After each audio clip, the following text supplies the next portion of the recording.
Season 27 releases tomorrow, but thank you to Respawn and EA for the opportunity. I got some early access, and I want to show you guys a quick few things that you're gonna wanna know before it releases. First of all, as you likely know at this point, Rampart is getting a buff, and her amped covers are gonna be a really good tool for pushing enemies, as now obviously not only do they have a head roof and stuff like that, but they also have a function that gives you a speed boost the more damage you get. Now originally when I heard these were getting a speed boost, I thought it was going to be really dumb, but the way Respawn implemented it is actually quite clever. Essentially, look right here. Right now I'm behind this cover, and the more damage I do to the dummies, the more this yellow meter builds up, and this yellow meter represents how long you will have a speed boost once you climb over the cover. So let's say in an actual combat situation, you crack 2 enemies and you really want to push on them. So what you do is climb over a cover, and now you have amped speed. This is going to make Rampart an excellent tool for pushing enemies after getting a crack, and she does feel really solid right now. I heard that when your Evo shield is on the max health, aka purple, your amped covers will be able to absorb 800 whole damage. Additionally, she has a perk that gives her unlimited ammo behind cover, and after playing her for a bit, I'm glad Respawn leaned into her movement potential. One thing that I did notice, Rampart's buff goes really well with the new mantle jump system added this season, which I am demonstrating right now. Essentially, whenever you climb an object, you'll get a quick time event, as you can see in the middle, and if you press space or your movement key at the exact right time, you will get a boost of speed. This gives you a pretty decent boost and is a massive accessible alternative to super gliding. It's really not that hard to do. One criticism I have is I wish it was way harder to do. Right now this is far too easy, and once people are going to be able to get the muscle memory down, they're never going to fail these. I mean, at this point I'm not failing them at all. So back to my earlier point, this is going to be great to combine with Rampart's cover and amped speed, but I think Respawn should make this mechanic harder. That's just my opinion. I guess we'll have to see how everybody else does perceive this change. Another important thing to consider for Season 27 when you play it is that you need to play Valkyrie. Like seriously, I don't often say you need to play a legend, but Valkyrie feels absolutely insane right now. Her jetpack speed is amazing. It's like you're a little mosquito darting about. Genuinely, you feel like a speed demon, and it actually shocks me how quick she can take off from the ground now. If you have a coordinated team where you can tell them, okay, I'm gonna ult and we're gonna jetpack in 10 seconds, get ready to be near me, and then you can just leave a fight, this is going to be huge. And finally, Valkyrie is going to be better and a more desirable pick over the normal disposable jump towers. And of course, here it is in actual gameplay. When you're coming down from a skydive, you can shoot missiles at the enemies from your skydive.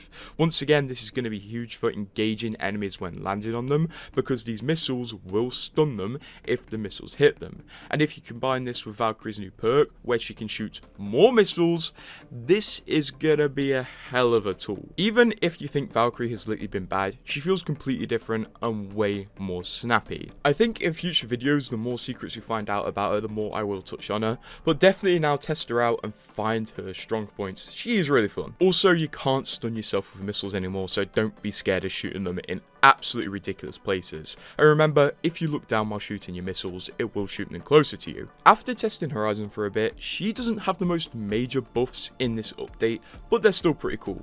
Mostly her buffs relate to her upgrades, as they can kind of give her 2 distinct playstyles related to her tactical.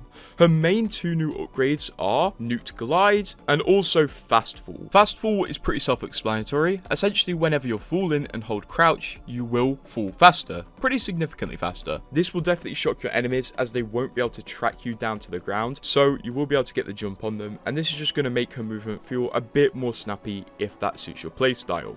Although to me it feels a bit weird, and I don't think it's going to suit my playstyle. In my personal opinion, I'm going to use the Newt Glide upgrade. Essentially, imagine the Lifeline passive completely ported to Horizon. With this upgrade, whenever she jumps off a gravity lift, she pulls out Newt from her back, holds Newt above her head, and this allows her to glide for a pretty large distance, and also the glide is pretty fast. This is just straight up the Lifeline passive, even down to the fact that Newt makes dock sounds.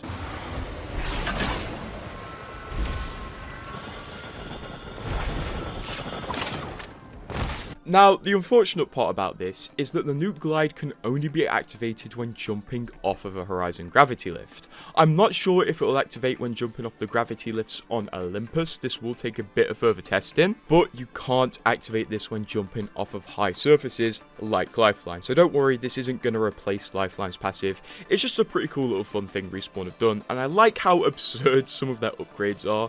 Honestly, it adds a lot more character to the characters. Also, the Alternator Double Tap. This could have pretty much been an elite weapon on its own, and to those not aware, the Alternator is getting a new locked hop-up called the Double Tap. So basically, if you do enough damage, you will unlock this hop-up, and then you will be able to switch your fire type to equip the Double Tap. The Double Tap is going to shoot both of the Alternator barrels at once, as, if you're not aware, the Alternator does have 2 barrels that it shoots separately. And as I expected, it doesn't quite double the damage, but it gets pretty close, as the base Alternator hits for 19 damage. But when equipping the Double Tap, it shoots for 30 damage. That's a body shot. So if you can control your recoil and don't mind having a lot less ammo in your mag, it's still going to be pretty solid. And it feels like it's very similar to the early days of the RE45 elite weapon. Honestly, I feel like this could have just been an elite weapon if Respawn completely leaned into the Double Tap and deleted the base auto fire alternator to give it exclusively Double Tap. But honestly, it's fine. The RE45 is still about in its energy weapon form, and it's probably going to change like mid-season or next season. Additionally, a lot of you watching this video may be wondering, is the battle pass worth it? And in my opinion, honestly, I'm getting it for one skin, and you'll probably figure out which one. It starts off with a Bangalore skin, then a Havoc skin, and then some accessories for that Bangalore skin. We have a loading screen of concept art, and then a Bangalore skydive emote, which is pretty cool. She pours a beer out, which is a reference to her lore, and she also salutes. So this is like Newcastle and Bangalore lore. Next, we get a holo spray, a few more items, a set of 3 trackers relating to the new Watson skin, a music pack, some other stuff. We get a rampage with a super cool effect. We get a legendary pack, and then the Watson legendary skin. This is going to come with a battle pass. It is absolutely beautiful. I love this skin, I'm not going to lie. This is the reason I'm getting the battle pass. And she has an Ultimate Plus version, which luckily isn't as good as the cheaper version in my opinion. Moving on to the next tiers, we got a bit more stuff. We got a sticker, a banner frame. We also have a holo spray. We got some crafting materials. We have an RE45 epic. We have an Octane emote called Cool Down. Hopefully, this emote is going to go well with a rework that you might get later in the season. Please, please. And then finishing this tier page off, we have a Vantage skin, which has a lot of love hearts. Very love themed season here. Next, onto the next page, we get a banner frame, a flatline skin, which is an epic, and honestly, it looks so cool. It has human ash on it. We have a holo spray, an epic pack, and then a Loba skydive emote called Crowd Killer, where she shows up for the camera, which once again, fairly nice. Can't complain about that. We also get an epic pack, a holo spray, and then we get exotic shards and the Spitfire legendary. Moving on to page 4, we have some smaller items, and then we have a Nemesis epic, a completely awesome epic. These epics have been really good lately. We have some Valkyrie trackers, so once again another tracker set, some concept art, a 30-30 epic, not as good as the other epics, still pretty nice though. We have a banner frame, a holo spray, we have a sticker, and then the Valkyrie skin. This, in my opinion, is once again the best Valkyrie skin. I love this battle pass. And then the Ultimate Plus version, once again in my opinion, isn't that good, so I'm glad the nicer one is cheaper. Moving on to the next page, we get a Fuse skydive emote where he rides his ultimate. Very nice. And then we get a Loba epic, a longbow epic, a holo spray for Fuse. Once again, lots of hearts in this. We get a banner frame, and then we get a Fuse epic skin, as well as some free coins. And then in the final page, we get a holo spray, we get a Wraith skydive emote, amped up. It's pretty plain, pretty casual, nothing crazy about this. Then we get a star-crossed epic Kraber. This is a really cool Kraber once again. They are going so crazy with these. We get a banner frame, some stuff, another banner frame, a sticker, and then the reactive Sentinel skin. Yes, we're getting a reactive Sentinel skin, which is also going to come with a new Sentinel Inspect animation when you're in the air, so you can hit some pretty cool trick shots with this. This season is the trick shot season. And if you're interested in buying the battle pass or coins for the battle pass for season 27, now's a good time, and make sure to use code GRRT if you buy any items for season 27 from the EA app or the EA web store, where you can buy coins and battle passes for any platform, because it massively helps me and it helps me make these videos. So code GRRT on checkout, it helps, and if you're going to buy stuff anyway, why not help me out? The link to the web store is in the description and pinned comment, and if you have the EA app, you know what to do. By the way, if you're watching this within a few hours of release, there's a good chance I'm playing season 27 early on a live stream on this channel, so check it out.